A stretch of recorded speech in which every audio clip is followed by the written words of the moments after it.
नमस्ते, जय अंबे, जय श्री महाकाल. मी श्री महंत ऋषिकेश नंदगिरी. कसे आहात तुम्ही? सगळे आनंदी असाल अशी मी आशा करता. आणि तुम्ही ज्यांना बघत आहात आपल्या आजच्या व्हिडिओमध्ये त्या आहेत आरती भंडारीजी. आणि आज आपण एका सुंदर अशा व्यक्तिमत्वाचं मुलाखत घेणार आहोत. म्हणजे आज त्यांच्याशी आपण मुलाखत नाही म्हणता येणार, तर आपण आज त्यांच्याशी गप्पा मारणार आहोत. कारण कधी कधी खूप सुंदर सुंदर गोष्टींमागे खूप एक विदारक दुःख पण असतं आणि विदारक दुःखाच्या पुढे एक सुंदर सुंदर गोष्टी पण असतात. ह्या मला तुम्हाला सर्व समाजाला दाखवायचं आहे. कारण अजूनही कितीही समाजामध्ये तुम्ही कितीही ऍडव्होकेसी केली किंवा कितीही तुम्ही समजवण्याचा प्रयत्न केला तरी सुद्धा अजूनही हा समाज काही समजत नाहीये. तर आपण त्याचं एक छानशा गप्पा गोष्टींमधून मुलाखतींमधून आपण या गोष्टी सगळ्यांना सांगणार आहोत. तर नमस्कार आरती भंडारीजी, तुमचं माझ्या युट्यूब चॅनल मध्ये खूप सहर्ष स्वागत आहे. खूप छान वाटलं आज तुम्हाला भेटून आणि भरपूर दिवसांपासून माझी इच्छा होतीच की मी आपल्यासोबत एक व्हिडिओ काढावा. तर कशा आहात आपण? बरी. तर आपण मूळच्या कोल्हापूरच्या. अच्छा. तर मी असं विनंती करेल की तुम्ही तुमचं एक छोटंसं इंट्रोडक्शन द्यावं, एक छोटीशी तुमच्याबद्दल माहिती सांगावी की तुम्ही कुठून आहात, काय आहात. मी कोल्हापूरचे आणि जोगती समाजामध्ये आहे. किती वर्ष झाले तुम्ही जोगती समाजामध्ये आहात? 18-20 वर्ष झाले. 18-20 वर्ष झाले. बघा, बऱ्याचशा ठिकाणी तुमचे गाण्यांचे व्हिडिओज आहेत, बऱ्याचशा ठिकाणी तुमचा आवाज सुंदर पद्धतीने सगळ्यांना दिसतो आहे. तर असं मला वाटेल की तुमचा हा आवाज जो आहे हा तुमचा लहानपणापासून आवाज आहे का तुम्ही काही वोकलची तुम्ही काही सर्जरी केली आहे? कारण आता खूप साऱ्या सर्जरीज निघाल्या आहेत, त्याच्यामध्ये अगदी स्त्रीसारखा पण आवाज होतो. तर तुम्ही काही तसा सर्जरी करून आवाज केलेला आहे की ही तुमची बालपणापासूनचा आवाज आहे? नाही नाही, बालपणापासूनच आवाज आहे आणि नैसर्गिकच आवाज आहे. अच्छा. मग आता ह्या नैसर्गिक आवाजामध्ये बघा, जेव्हा तुम्ही पूर्वाश्रमात असाल, तुमच्या पहिल्या बॉडीमध्ये असाल तुम्ही, त्यावेळेला तुम्हाला बरंच ह्या गोष्टीला सहनही करावं लागलं असेल. कुठे चांगलंही सहन करावं लागलं असेल, कुठेतरी तुम्हाला वाईटही सहन करावं लागलं असेल. जास्त जास्त सगळ्या गोष्टीतून आलेलं.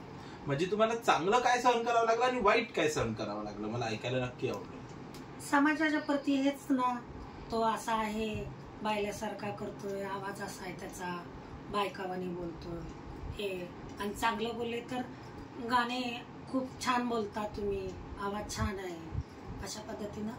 पण समाज म्हणजे बघा, समाज आहे ना, आजपर्यंत तुम्ही बघितलं आहे समाजाला की समाज प्रत्येक वेळेस व्यक्तीच्या निगेटिव्ह पॉइंट कडेच गेलेला आहे. कधी कोणी चांगल्या गोष्टींना घेऊन पॉझिटिव्ह धरलंच नाहीये. म्हणजे आपण म्हणतो ना की एक ग्लास पाण्याचा अर्धा भरलेला असतो, तर लोक नेहमी म्हणतात की अर्धा खाली आहे, कारण त्यांची थॉट प्रोसेस तशी आहे. पण कोणी असं नाही म्हणत की हा अर्धा पाण्याने भरलेला आहे.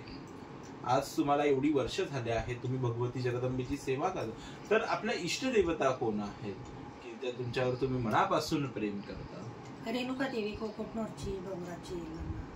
अच्छा. त्यांची तुम्ही सेवा करतात आणि तुम्ही भजन संकीर्तनामार्फत कार्य करतात. तुमच्या आयुष्यात गायलेलं तुम्ही भगवतीचं सगळ्यात पहिलं गाणं कोणतं? पहिलं बोललं तर ते या देवीला सांगते मी, थांब जरा.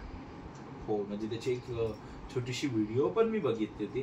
तर तुम्ही त्याची एक कडवं आम्हाला सगळ्यांना ऐकवतात, म्हणजे सगळे जी आपली जनता आहे, जी आपली युट्यूबर्स आहे, ते सगळेजण बघतील की तुमची एक छोटीशी झलक त्या गाण्याची. या देवीला सांगते थांब जरा, तुझ्या पदराचा देग मला आसरा आसरा आसरा.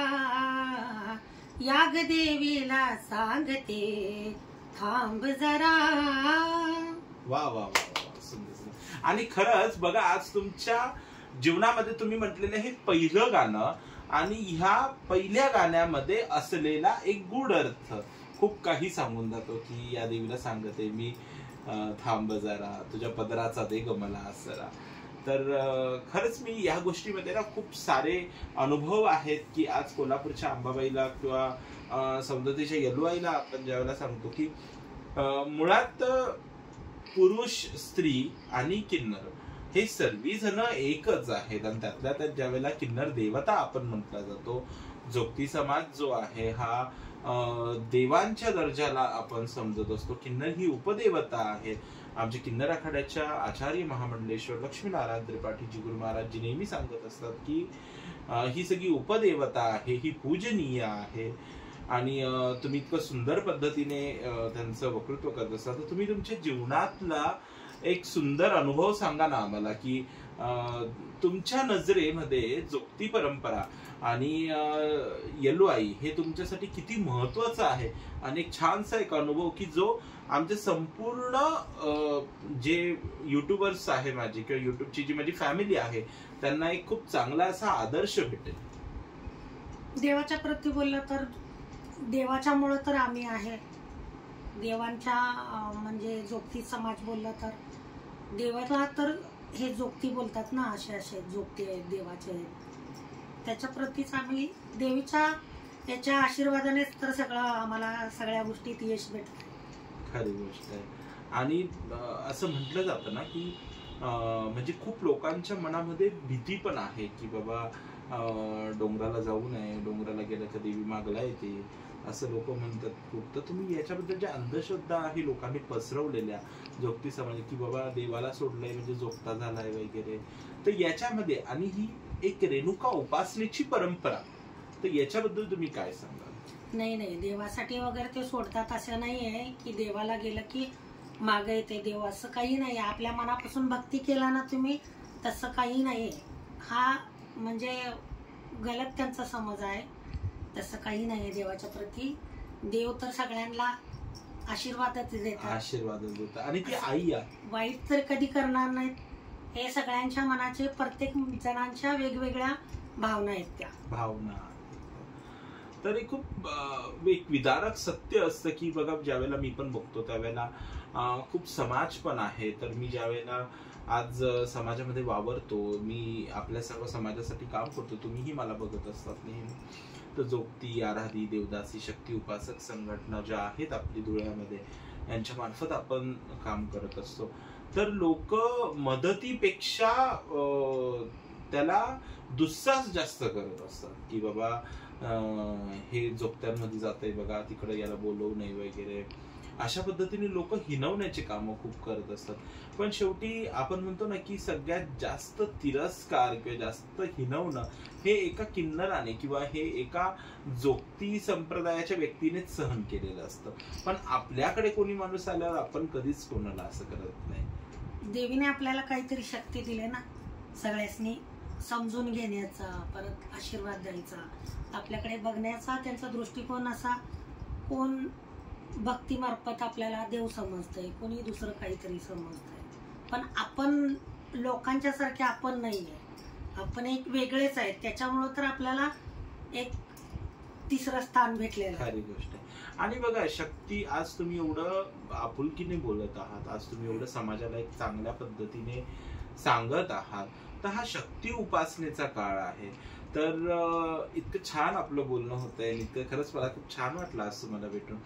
आणि मला असं वाटतं की ह्या ज्या आपल्या व्हिडिओची जो शेवट आहे तो त्याच भगवतीच्या एका सुंदर आरतीने शेवट करावा, कारण माझ्या युट्यूब चॅनलला खूप साऱ्या यल्लमाच्या, खूप साऱ्या सौंदतीच्या आरत्या आहेत. तर